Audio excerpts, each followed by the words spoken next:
If you're watching this video and you're already over 60, I want to ask you an honest question. What do your daily meals usually look like? Is there one food that shows up almost every single day on your table? Rarely missing white rice, a bowl of rice in the morning, a bowl of rice at lunch, and sometimes another bowl of rice at dinner. Many of my older patients tell me, "Doctor, I eat very simply. Rice, some vegetables, a little fish. I don't eat sweets, I don't drink soda." And they're absolutely right. They don't eat sugary foods. They don't snack. They don't eat large portions. But something quiet is still happening inside their bodies. Something they don't even notice at first. They start feeling tired after meals. After lunch, they just want to lie down. After dinner, they feel heavy and uncomfortable.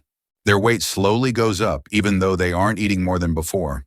Their doctor tells them their blood sugar is a little high, borderline, or pre-diabetic, and then they start asking themselves, is this just old age? Am I getting weaker? I want you to know something very important. After 60, your body no longer processes food the same way it used to. Not because you did something wrong, not because you eat poorly, but because your body itself has changed. My name is Dr. David Warren.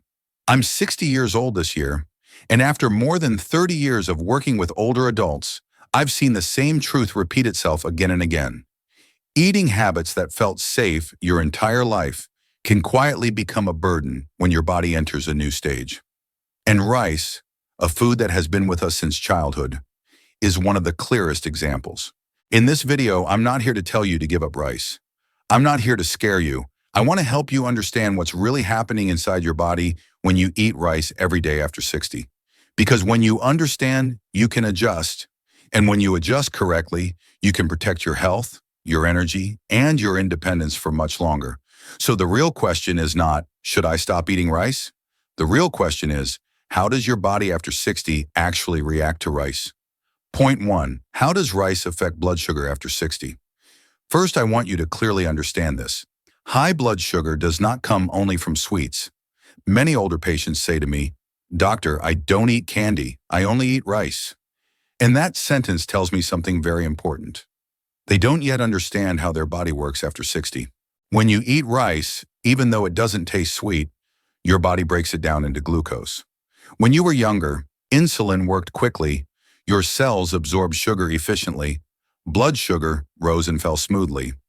After 60, insulin works more slowly. Your cells are less sensitive to insulin, sugar enters the bloodstream faster and stays there longer.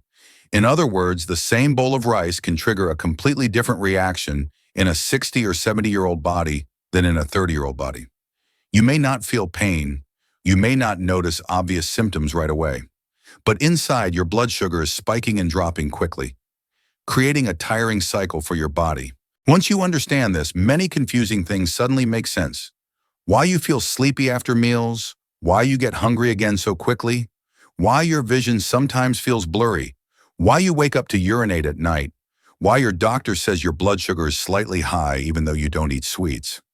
Let me say this honestly, as a doctor, constant blood sugar swings directly affect your eyes, kidneys, heart, and brain. And the most dangerous part is this: it happens quietly. You don't need to give up rice, but the way you eat rice must change. First, reduce portion size. After 60, your body simply doesn't need as much rice. Reducing your usual portion by just 20–30% can make a big difference. Second, never eat rice alone. Rice by itself, sugar enters the blood very fast. Rice with protein and vegetables. Sugar rises more slowly and steadily.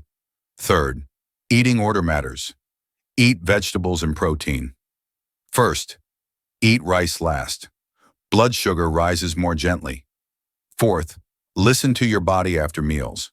If you feel sleepy, heavy, or foggy, that's a sign you ate more carbohydrates than your body can handle. I say this sincerely. Not everyone over 60 needs strict dieting, but everyone over 60 needs to eat more wisely. Your body's not betraying you. It's simply telling you, the old way of eating no longer fits me. If you adjust early, you can avoid diabetes, protect your eyesight, keep your mind sharp, and most importantly, maintain your independence. Point 2. Why does eating rice daily after 60 lead to belly fat and muscle loss? This is something many older adults feel, but few people explain clearly. They tell me with frustration, "Doctor, I eat much less than when I was young. Why is my belly getting bigger? Before I could eat anything, now even a little makes me gain weight." I want you to know this. You are not imagining it. It's real. After 60, three major changes happen at the same time. First, muscle mass decreases. Each year, the body slowly loses muscle. Muscle is your energy-burning engine. Less muscle, fewer calories burned. Second, metabolism slows. You eat the same amount, but your body uses less energy than before. Third, carbohydrates are easily stored when you eat rice. If that energy isn't used, your body stores it as fat, and after 60, the body's favorite storage place is the belly.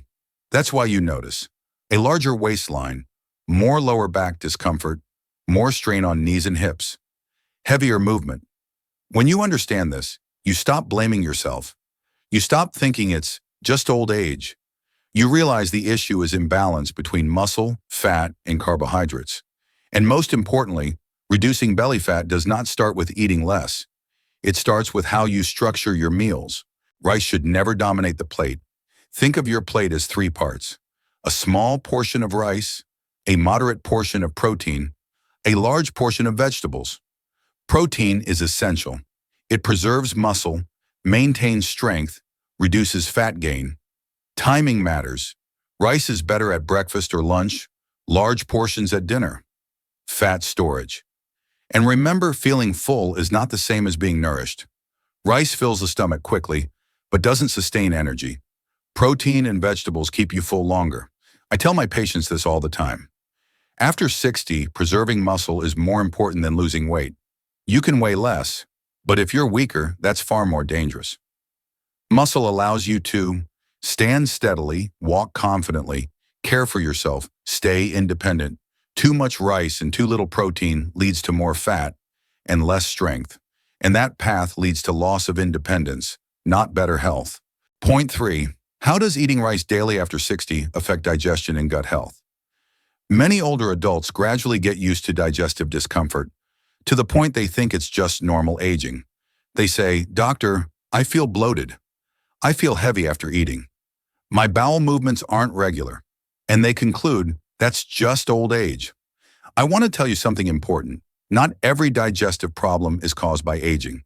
After 60, the stomach produces less acid, intestinal movement slows, beneficial gut bacteria decrease.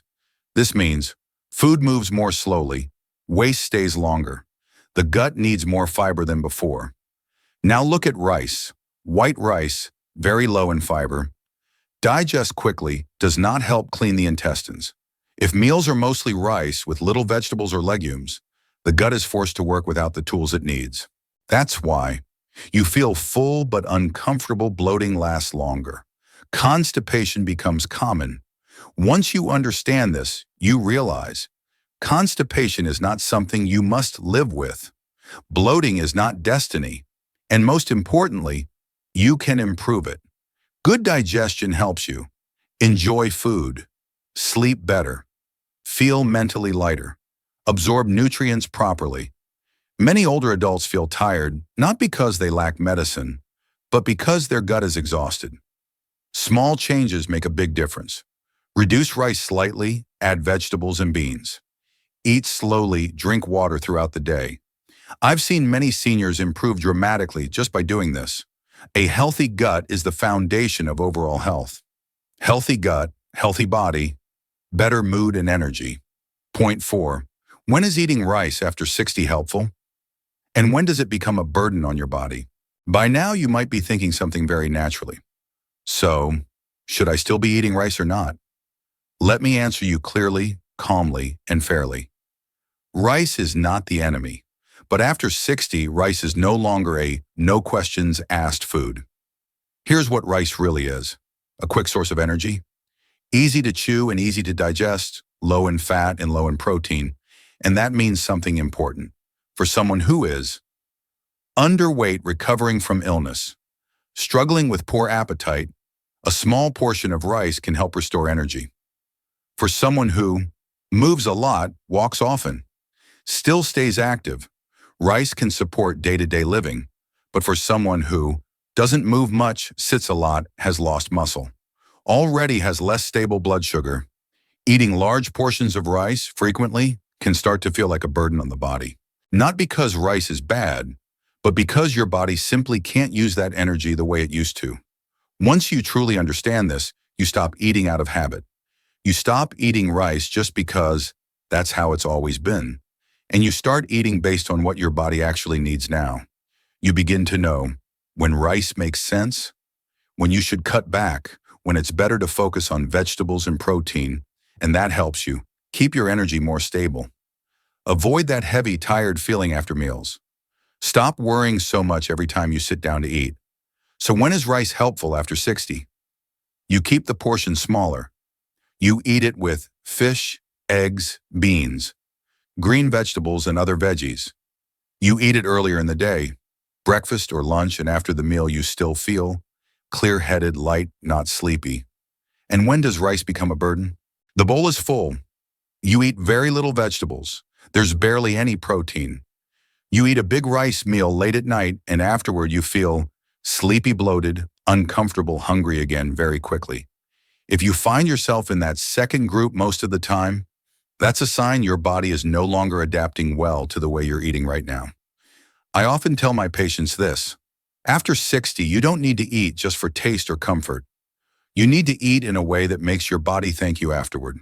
If after a meal you feel light, mentally clear, not tired, not uncomfortable, that meal is helping you. But if after a meal you feel like you just want to lie down, heavy in your stomach, sluggish and drained, that meal is taking your energy away, not giving it to you. Point 5, how to eat rice smartly after 60. 4 simple rules that matter a lot. At this point, I think you've realized something important. The question isn't, should I eat rice or not? The real question is how you eat rice every day. And now, speaking to you as a doctor who has passed 60 myself, I want to share simple, real-life rules, not complicated nutrition theory. Rule 1, reduce the portion, but don't go hungry.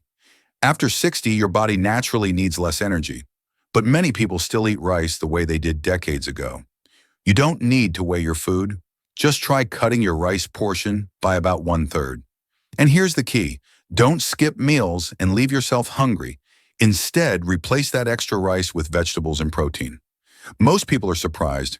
They eat less rice, but they stay full longer, and they don't feel exhausted after meals.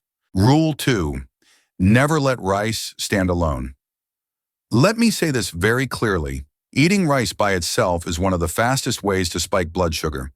Any meal that includes rice should also include protein, fish, eggs, beans, lean meat, vegetables. The more colorful, the better. This combination helps slow digestion, keep blood sugar steadier, prevent you from getting hungry again too soon. If a meal is basically rice with just a little salty food to help you eat it, that's no longer a great meal pattern after 60. Rule 3, eating order matters more than you think. This sounds small, but it makes a big difference. Best order, vegetables, protein. Rice last. When you do that, sugar enters the bloodstream more slowly. Fullness lasts longer. You're less likely to feel sleepy afterward. Many people change nothing except the order they eat, and they already feel less bloated, less tired, less craving for snacks. Rule 4, choose the right time of day for rice. After 60, morning and lunchtime, your body uses energy better. Evening, your body is preparing to rest.